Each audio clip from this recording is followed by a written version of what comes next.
Hi, it's Tom from Lone Horizons. Before we get started with this episode, I wanted to just go over some new rules that I'm going to be using for encumbrance. This was recommended by one of you. I'm really sorry, but I couldn't find the comment when I looked for it again.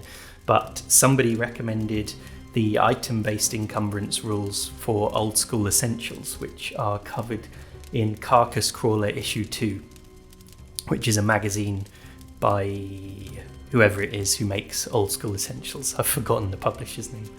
But anyway, item-based encumbrance is an alternative system for tracking how much player characters can carry. So instead of doing it all by weight and adding up the totals of what their items weigh, you just track like large significant items and how many of them they're carrying. So basically what it comes down to is it says an object that can be carried in one hand counts as one item, and an object that requires two hands to carry counts as two items. Very heavy or bulky objects may count as three or more items per referee judgment. So it divides items into equipped items and packed items. It's pretty obvious. So equipped items is anything the character is holding, actively using, or has ready to use at short notice. Armour worn, shields or weapons held, sheathed weapons, items worn on the belt. And packed items is all other equipment, packed into pockets, sacks, backpacks, etc. In combat, retrieving a packed item optionally takes 1 round. So the main thing to remember is characters can carry up to 16 packed items and 9 equipped items, and it's going to have an effect on their movement rate. In Old School Essentials, the default rate for humans and elves is 40 feet per turn in combat. In Dungeon Crawl Classics, it's 30 feet. So as you can see on the table, if you've got 4 to 5 equipped items and 11 to 12 packed items, you can move at your full speed of 30. If you've got 6 to 7 equipped items and 13 to 14 packed items, you can move at 20. And 8 to 9 equipped items and 15 to 16 packed items is 10 feet. Those are all the combat movement numbers. The other movement numbers next to them are for when you're not in combat. So it says maximum load, a character carrying more than 9 equipped items or more than 16 packed items cannot move.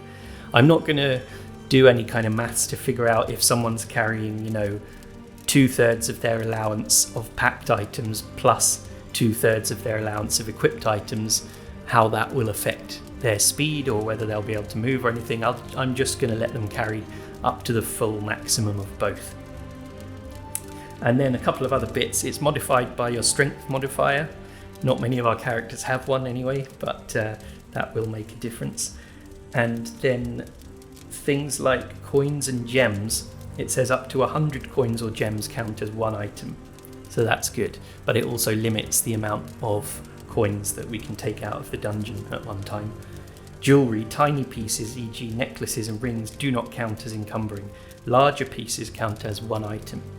So we'll probably find ourselves prioritizing jewelry over coins when we leave.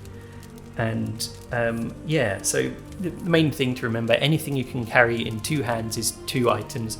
Anything you can carry in 1 hand is 1 item.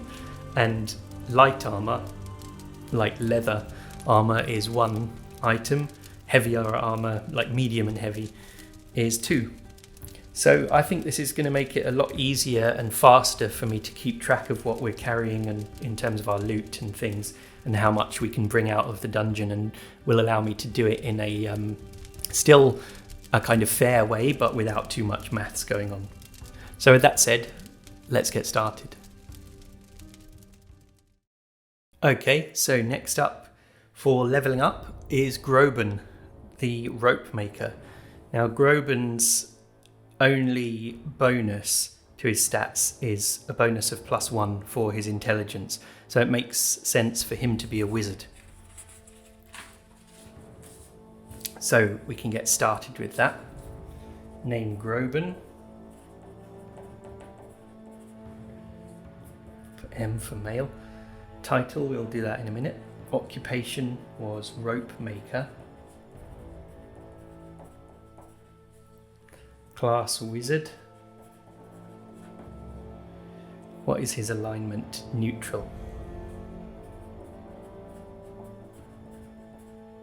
Level 1, XP is 10 out of 50, and his speed will be 30 feet.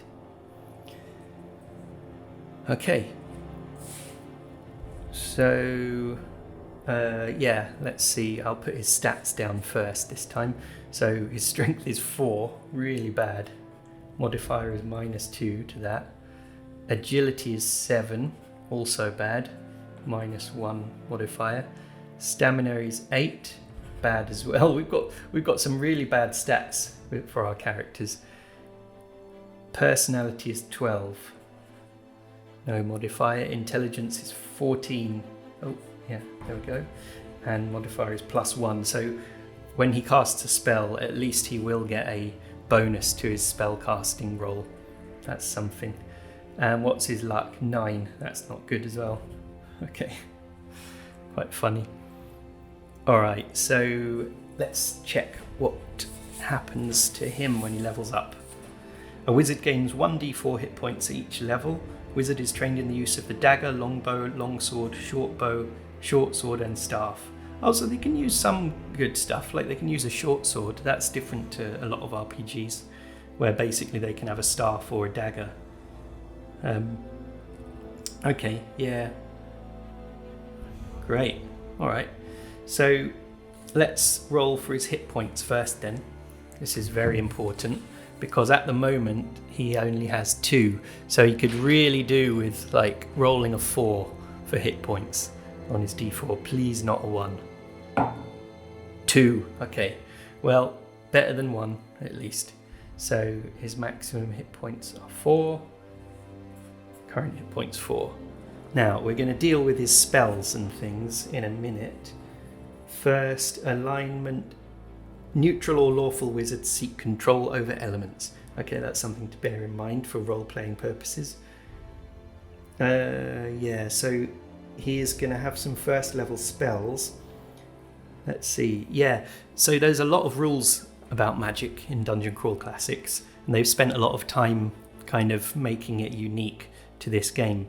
Magic is unknown, dangerous and inhuman. Even the best wizards occasionally fail to properly harness a spell with unpredictable results. Wizards thus inculcate their preferred magics lest they err in casting a spell and corrupt themselves with misdirected magical energies. At first level, a wizard determines 4 spells that they know, representing years of study and practice. As their comprehension expands, a wizard may learn more spells of progressively higher levels. A wizard knows a number of spells as shown on table 112, modified by their intelligence score. That's great, so he will get 5 spells then. That's quite a lot of different spells to know as a first level wizard in any game. So known spells are determined randomly. They may be of any level for which the wizard is eligible as shown in the max spell level column. Okay. The wizard chooses the level before making their die roll. Right. That is all fine. So wizards cast spells by making a spell check. A wizard's spell check is usually 1d20 plus intelligence modifier plus caster level. So he'll get a +2 bonus to spell casting. Can I write that somewhere? Base spell check, I think. So that will be +2. 1d20 +2. I'll write, because that's what he'll roll. Later on, at later levels, I know that wizards can get a second action die, which I think is a d14, and that would let them cast 2 spells per round in combat if they wanted, which makes them really powerful actually. So patrons, I'm going to go over patrons if we roll the spell for, I think it's called Find Patron, because if we don't get that spell randomly at the start, then he won't have a patron. So I won't go over it right now what it is, but it is very interesting and unique to this game. Okay, familiars. A wizard may utilize the spell Find Familiar to obtain such a partner. It could be a black cat, hissing snake, or clay homunculus. That, if he gets that, that would be quite fun to randomly roll for what his familiar is. Okay, and then his luck modifier applies to rolls for corruption and mercurial magic. Mercurial magic we discussed the other day. Luck modifier is nothing anyway. Okay, and a wizard knows 2 additional languages for every point of intelligence modifier. Okay, so we can roll for those languages.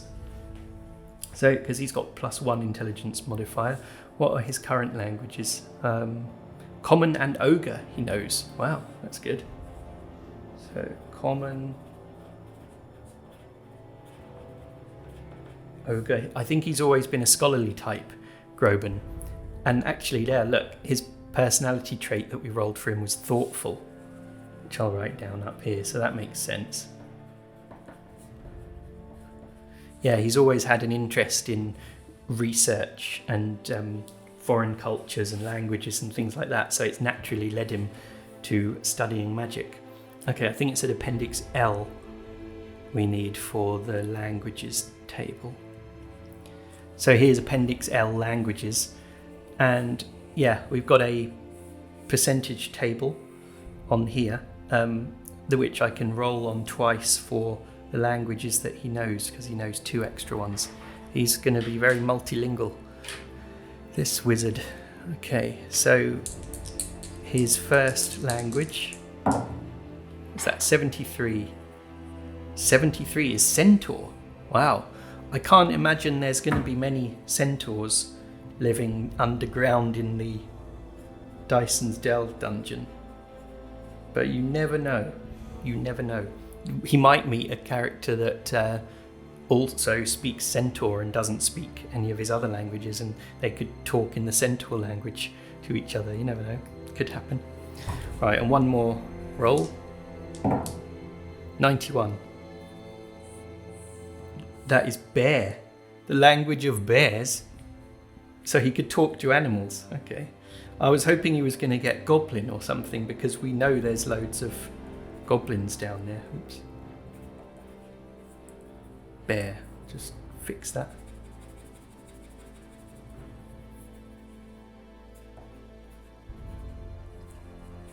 Okay. That's good. Yeah, so then it talks about the action dice that we discussed. All right.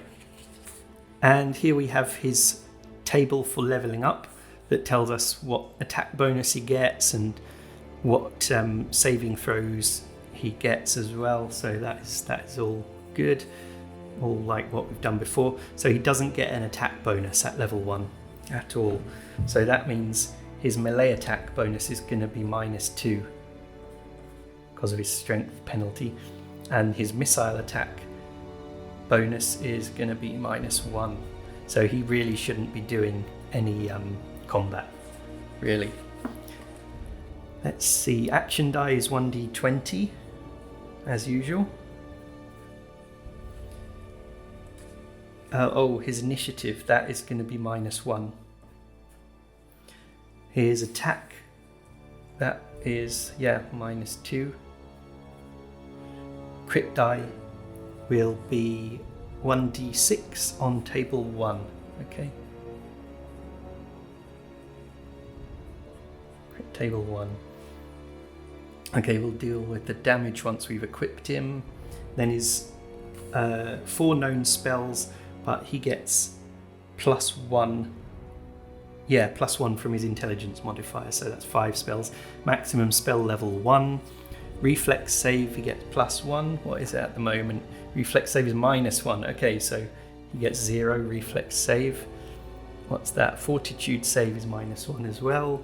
Doesn't get any bonus to that, so that's still -1. And his will save is 0 at the moment, but he gets +1 to that. Okay. Great. All right. His title, his wizard title, he's neutral. So as a level 1 wizard, he's going to be called an astrologist. That's interesting. So, okay, he's an astrologer. Astrology is real in the world of Dungeon Crawl Classics, I might add. Astrologist. Let's write that there.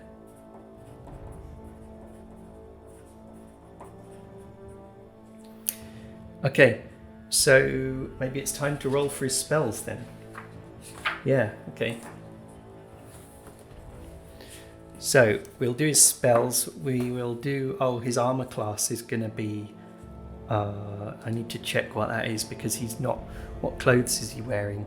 Doesn't really say. He can just wear like a black robe or something and that won't give him an armor bonus. So I will just look that up. He also has to -1 from his armor class because of his agility modifier. So I'll just check that. I think it's on the equipment page.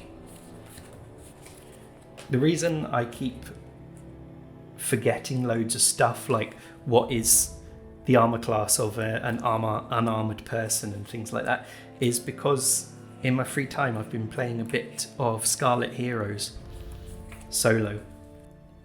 And I've also been playing in a group, Basic Fantasy RPG. So I keep sort of using really, really similar but different rules, old school RPG rules, and I can't remember which one comes from which game. Okay, let's find that. Yeah, see, I completely forgot that this is ascending armor class, so obviously unarmored is 0. So that means his armor class is going to be -1. That's a shame. Okay. All right. I may as well write his robe. I'll write black robe for armor. And now we can have a look at the wizard spells. Okay, so there are 27 spells on first level. So does that mean we have a D27? No, we only have a D24. We've got a D24 or a D30. I could... So how are you supposed to choose them then? I could roll a D30 and -3 from the results. And if I get, if I get less than 1, I would re-roll. Yeah, I'll do that, I suppose. Just got to find the D30 now. I don't even know what it looks like. 30. This must be the D30. Okay, so it's this -3 5 times. So I think what we'll do is I'll just write down the spells. I'll do this roll 5 times, write down the spell names, and then we'll go through them and see what they do and roll for mercurial magic and stuff like that. So spell number 1, that is 12. Find familiar. Oh great, so he's got find familiar straight away.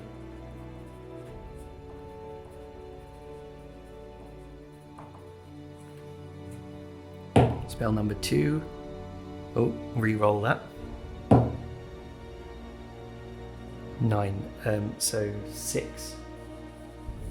That is Colour Spray, a classic. That's great. I love Colour Spray. Let's write level 1 for our 5 spells. What's this? 3, re-roll that. 4, so that's 1. Animal summoning. Sounds useful. As usual, like with most RPGs I've played, it gives you hardly any space to write down spell names. Just put animal summon for short. Okay, spell number 4. That is 25 I rolled, so that would be 22 on the table, which is Runic Alphabet Mortal. How am I supposed to write that? Runic Alphabet. Better put mortal as well. I'll just put it on that second line because there might be a separate immortal version of the spell, whatever that would mean. Okay, and the last one, 23, so that's 20, which is Read Magic. Okay, so he doesn't get Patron Bond. That's the spell that gives you a patron, but it doesn't mean he can't learn it at level 2 when he levels up. So yeah, he will get a magical patron one day, I think.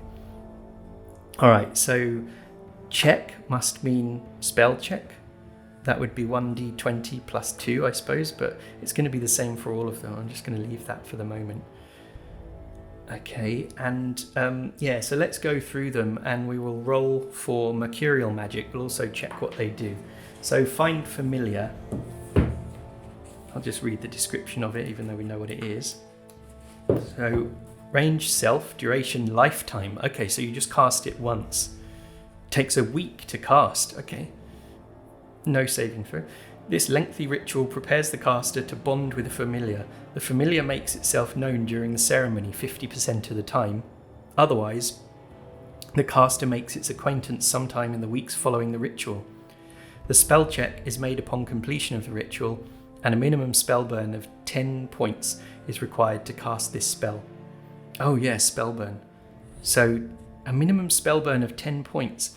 So does that mean you have to spend... Yeah, that would mean you have to burn 10 points from your stats in order to cast this. So then you'd have to rest to regain them for days and days afterwards. The caster gains hit points equal to the familiars and other powers as well. Oh, that's good. Depending on the creature summoned. Once the caster has summoned a familiar, whether having met it or not, they cannot summon another until the current one dies and a full moon passes. If a familiar dies, the caster immediately keels over in intense pain, loses twice the familiar's hit points permanently. That could, whatever they are, that could kill him if he's level 1, and suffers a -5 spell check penalty until the next full moon. Wow, the judge will provide more information. See page 316. Well, that's me, so I'll read that a bit later. Okay, manifestation varies. That's interesting. Per judge. So it seems like the judge normally chooses what the familiar is. So let's check that page 316. Summoning a familiar. Yeah, okay, the resulting familiar is determined by their spell check and alignment. The higher the spell check, the more powerful the familiar and the greater effect it has on the wizard's magic. Generate a familiar as follows. Determine familiar type. See, oh, it's a table, yeah, good. So we roll on that. Oh, that's not the animal. Oops. It's not like the actual, what the familiar is, it's just different types. And then all familiars have these traits. Guardian familiars are combat oriented. Focal familiars. Okay, so there's guardian, focal, and arcane familiars. Oh, and demonic familiars. Wow. Alright, physical configuration. There's another table for that.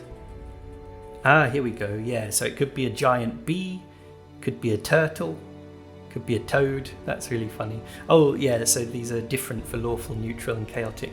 I think we're going to cast that spell in the next session when we get back to, playing the actual game. I mean, leveling up is part of playing the game, but when we get back to the role-playing side of it. So I won't do it yet. But that's interesting to know that it takes a week to cast. Okay, and then the mercurial magic effect. I need to look that up because we will roll on that mercurial magic table. I'll just find that. Here it is. So, yeah, so mercurial magic applies to every wizard spell that they know, which is kind of crazy because it can cause really strange things to happen. So yeah, when a wizard learns a new spell, they roll on this table to determine how that spell manifests in their hands. This percentile roll is adjusted by their luck modifier times 10%, but he doesn't have one. So for find familiar, what is it?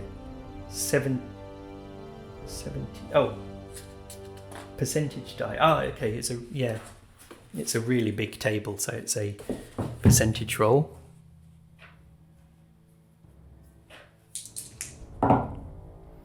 100. Wow, is that going to be something really crazy? It's only going to happen once, whatever it is, hopefully, unless his familiar dies.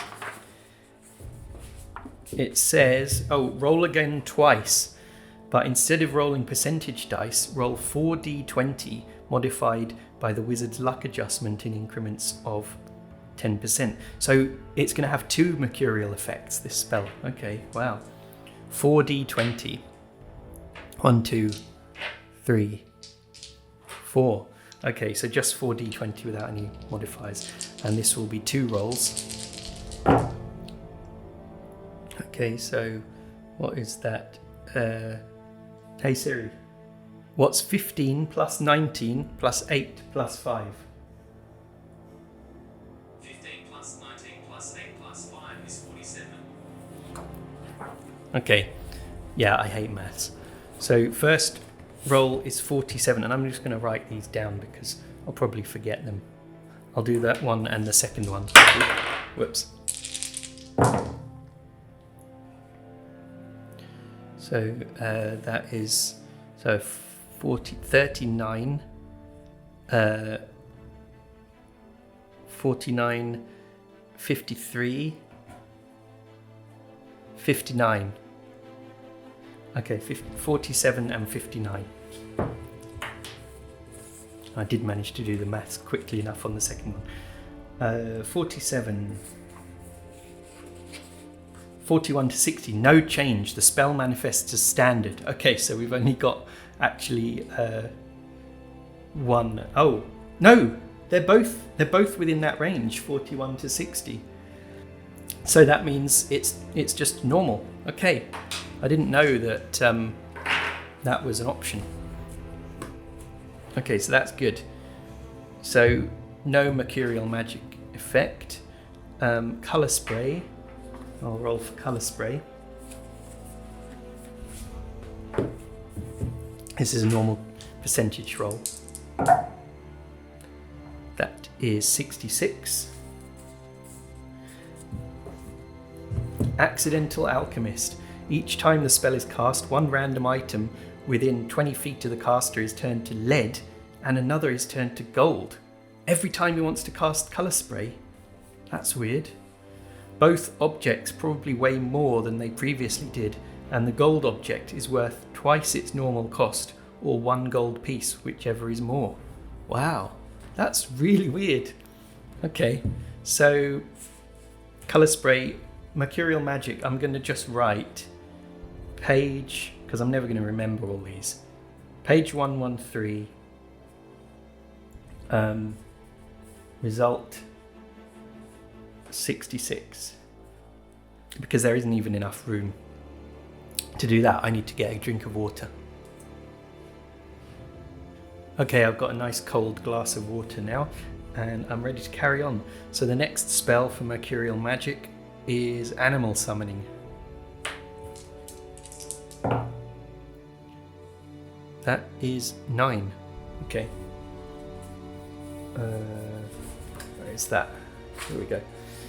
9. Anima Drain. The wizard suffers corruption every time they cast the spell, regardless of spell check, unless they spell burn. Okay, that's a bit annoying. So, corruption is what it sounds like, basically. In this game, every time a wizard casts a spell and interacts with magic, it's dangerous and it has a bad effect on them. Well, not always has a bad effect on them, but if they roll a natural 1 on a spell casting roll, they gain corruption, which can be weird detrimental effects. We'll read about it when it happens. But yeah, that is a bit of a negative one.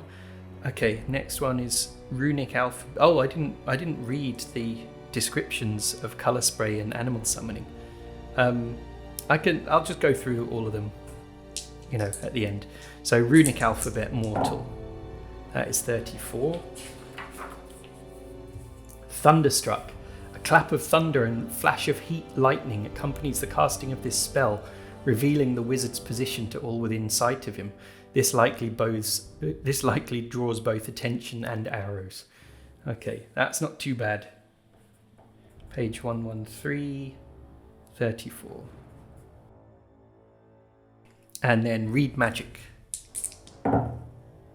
60. Ah, that's nothing. Okay. Alright, not too bad then. So let's have a look at those spells and see what they do. Colour spray, I know quite well from D&D. Yeah, so range 40 feet, duration instantaneous, casting time 1 action. Gets the creature gets a will save versus check. Oh, versus the spell check result of the dice roll. That's interesting. That's really nice, actually. Okay, so first time we cast it, I'll roll for the manifestation and then we'll stick with that. But different wizards get like different visual effects when they cast a spell.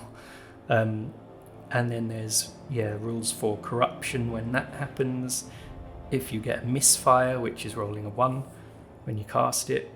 And so let's see. So the minimum result is a 12 in order for it to be successful, that is.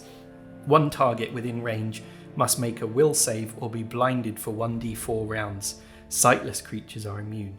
So then 14 to 17 spell check result. It's up to 2 individual targets within range must make a will save or be blinded for 1d4 rounds. Then up to 3 targets can be targeted. The next one, each target of 2 or less hit dice is automatically affected. Targets of more than 2 hit dice must make 2 will saves or be affected. So it's quite complicated what happens based on your roll. But basically colour spray is like a spray of brilliant colours that blind and dazzle the target come out of the caster and stun them, blind them and do weird things to them. So animal summoning.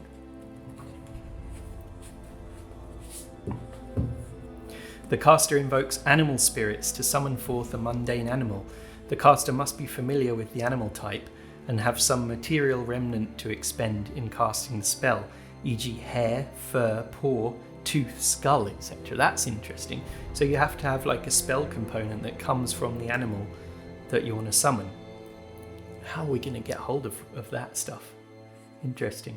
Alright, so let's see. So on a roll of 12 to 13, the caster summons one mundane animal of 1 hit die or less.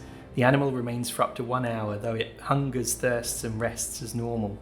The animal obeys the caster's commands within normal bounds. Suicidal commands or those contrary to its nature, e.g. ordering a rabbit to consume meat, have a 50% chance of releasing the animal from service, in which case it returns from whence it came. Okay, so what could happen is if we ran into some wolves or something, we could kill the wolves and then he could take locks of fur from each of the wolves maybe, or just one of them, and then use those as spell components to summon wolves. That could be good. And then the higher your roll, the more powerful, stronger animals you can summon. Pretty good. Anything that adds more people to our team or more creatures to our team in a fight is going to be really useful. Runic alphabet, mortal. Let's look up the page number for that. 154. Let's see. Wizards learn alphabets of magic symbols which, when traced, cause incredible things to happen. There are different alphabets: dwarven runes, elder sigils, the hieroglyphs of the sphinxes, and the signs of individual mages. With this spell, the caster can create the simplest runes, those comprehensible to mortals. The caster's alignment is imbued in the rune traced, and a being triggering the rune of an opposing alignment suffers more dire effects. The caster traces the sign using costly rare materials that must be purchased ahead of time for 50 gold pieces per rune. The spell check is made, determining which energies are imbued into the rune. The caster can choose one rune at or below the result of the check, with the choice made when the rune is inscribed. It's quite complicated, this one. The rune can be traced in any object: brooch, book, tombstone, archway, door, floor, tabletop, etc. Subtract -2 from the spell check to trace the rune in mid-air, -4 to trace the rune invisibly, or -8 to trace the rune permanently. It does not vanish when triggered. The effect is triggered per the specific sign as described below, when touched, passed, gazed upon, etc. On a failed spell check, the sign fizzles and dissolves and the materials used to make it are lost. On a success, the spell check becomes the DC for the opposing save. You can identify an unknown rune with a read magic spell or a successful runic alphabet spell check against the caster's check result. Right, okay. Oh, and so the actual effects of the rune are listed down here. So it's random depending on your die roll. So it goes from alarm, loud alarm sounds when the target object up to man-sized is disturbed, with no save. Alternatively, the alarm can notify the caster mentally and emit no audible noise. The notification has a range of 1 mile. Okay. And then you get message, chance a message, block. Creatures can't pass through the thing, like if you do it on a door. Immobility. They cannot lift or move it.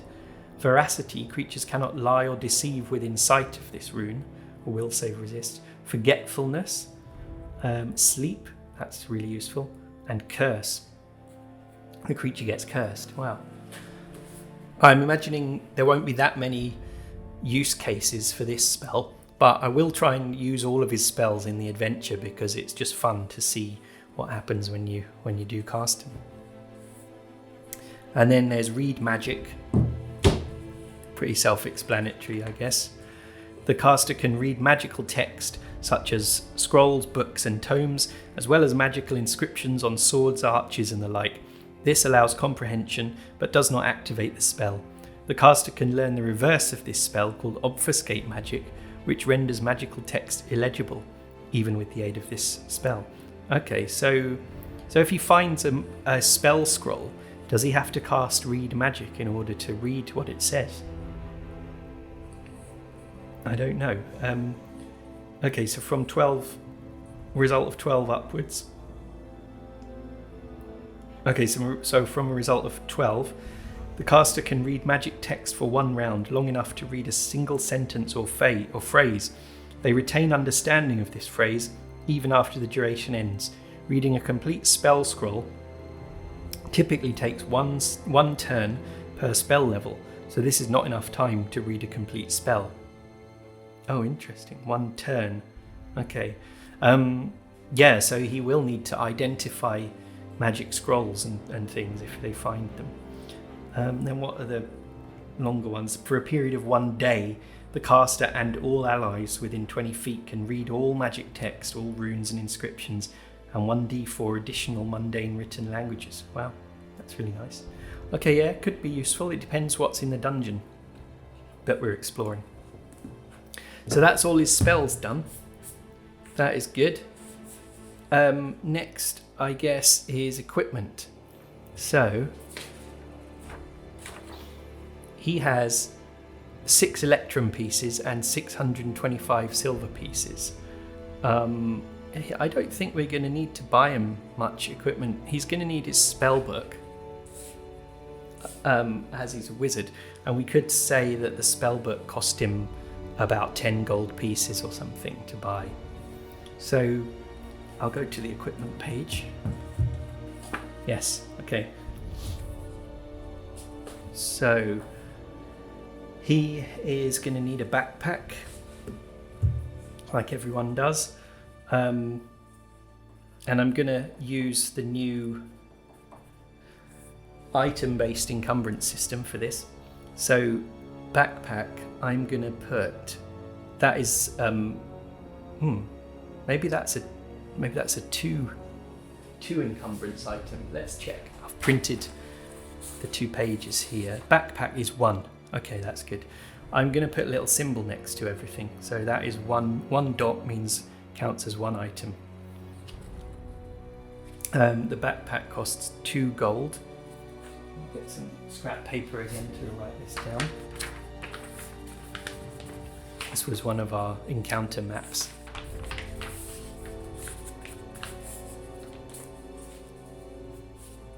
So that's 2 gold so far spent. The black robe, I guess he has to buy that as well. That's not going to be expensive. I think we could say that costs like 1 silver.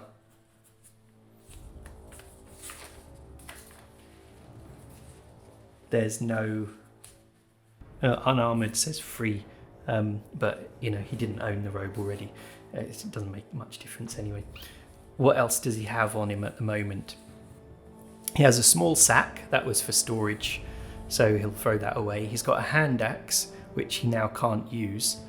So that goes in the list of party equipment, which I wrote down on another bit of paper. Party gear, kind of pool of equipment that they can draw on when they need. Rope, 100 feet of rope. Okay. 50 feet of rope is 1, so I'm going to say 100 feet should be 2. 100-foot rope, that'll be 2. 1 torch. Torches, I think, are bundles of 3, so I might be wrong. Let me see. Oh no, 6 torches is 2. So he's only got 1 torch, so that's going to be basically nothing.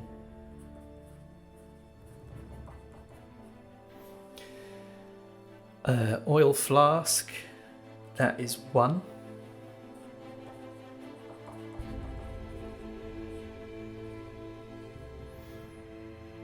Rations times 4. Iron rations or standard rations for 7 days. So that he's really got like half of this. Encumbrance 3. So I'm going to say 1.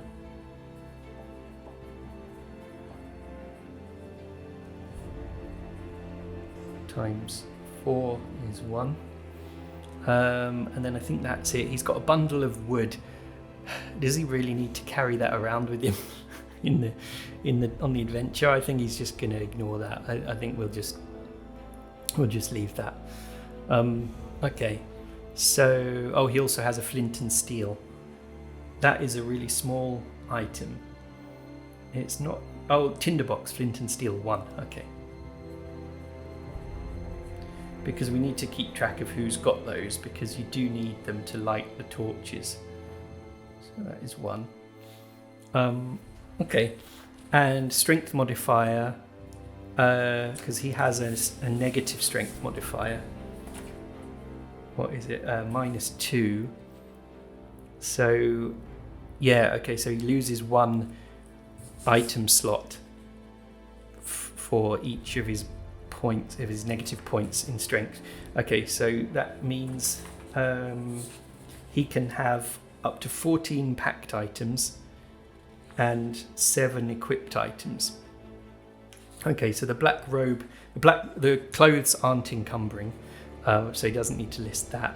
He's got 1, 2, 3, 4, 5, 6 things here. That is all fine. And then he needs a weapon of some kind. Maybe we should just... I suppose he should have a dagger or something melee, so that he can defend himself if that comes to it. But he's going to probably want a sling. I think wizards can use slings, can't they? Let's just check the wizard page.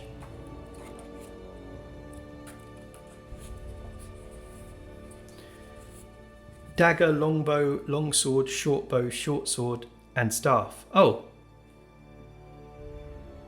so you can use a longbow. That's really weird. This is the first fantasy RPG I've played where a wizard is allowed to use a longbow, but not a sling. Okay, well that's great. That's better than a sling. And he can even use a longsword. Okay, I've found the party gear list. I'll write down hand axe on there.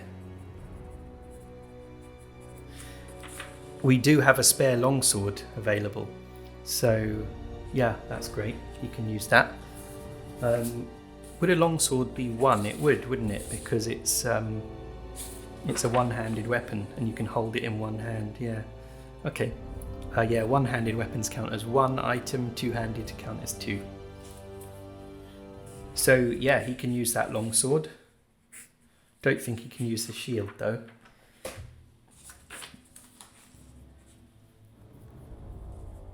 Longsword. I like to put the damage die in there next to it. So melee damage will be 1d8 minus 2. And then we'll need to buy him the longbow.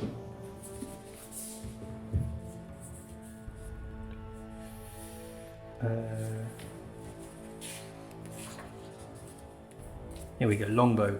That does 1d6 damage. Oh, it's not as good as in D&D. I think it's 1d8 in D&D. But it costs 40 gold. I think he's going to be able to afford all this. 40 GP. So, yeah, 1d6, and it's got the ranges listed there. So missile damage will be 1d6 minus 1. He's probably never going to use the longbow. I mean, the longsword. So is a longbow... A longbow must be a two-handed weapon, right? I'm going to say it's two-handed because it's so long. I think a longbow is like taller than a man in real life. And you wouldn't bring one. I don't think you could bring one into a dungeon, into a network of caves underground or inside a building, really. It wouldn't be practical. Because I did archery with my dad and brother when I was a teenager. And yeah, those bows were like huge. So I don't think I was even using a longbow when I did it. I was doing like archery in the forest, where you go along a trail and shoot at targets along a forest trail. Arrows. And I think longbows were really only used by soldiers in battles, and they would shoot them really high into the air and rain them down on the enemies. I know that here the Welsh were famous for using longbows. I think maybe they invented them or something. Anyway, arrows, 20. A quiver of 20 is 5 gold pieces. Okay. Just get him 20.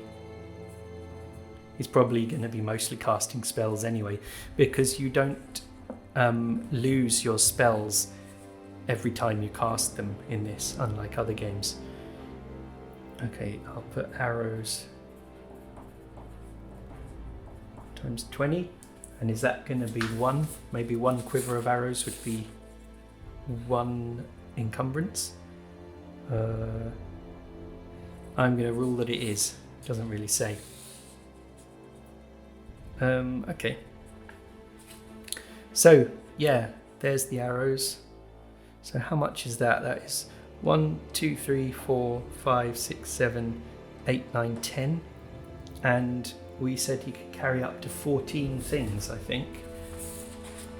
Oh no, but this is split across equipped and carried, packed, sorry. This is going to take me a minute to get used to. I'll just write this down.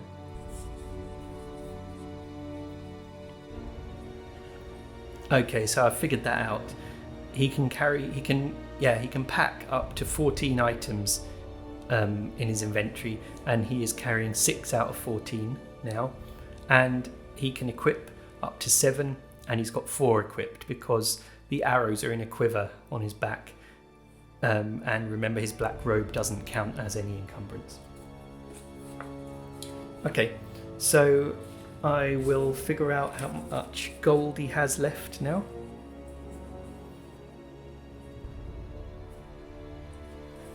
Okay, so I worked out the costs. After buying his new gear, he now has 4 silver pieces, 15 gold pieces, and 6 electrum pieces. So 100 coins counts as 1 encumbrance. So he's fine so far. He hasn't reached 100. Okay, so I think that is him done. We will do his familiar. We'll summon his familiar next time, because that takes a week, and I want to kind of track the time that it takes, and we might look up some downtime activities for the others to do during that week while they're out of the dungeon, things like that. But yeah, I haven't filled in this check thing. I'm assuming that's the roll that he does. It's going to be 1d20 plus 2, I think. Maybe let's just write that down in the first one. 1d20 plus 2, because he gets a +1 bonus from his intelligence and a +1 bonus for his level. But yeah, that's him done. I wrote down that he's thoughtful. He hasn't killed any enemies, I don't think. So yeah, that's it. So that means, yeah, we've leveled up everyone. And next time we'll be ready to do that bit of downtime stuff and then get back into the dungeon and see if we can clear out the rest of the goblins from it. So until then, have a great day, and yeah, I'll see you next time.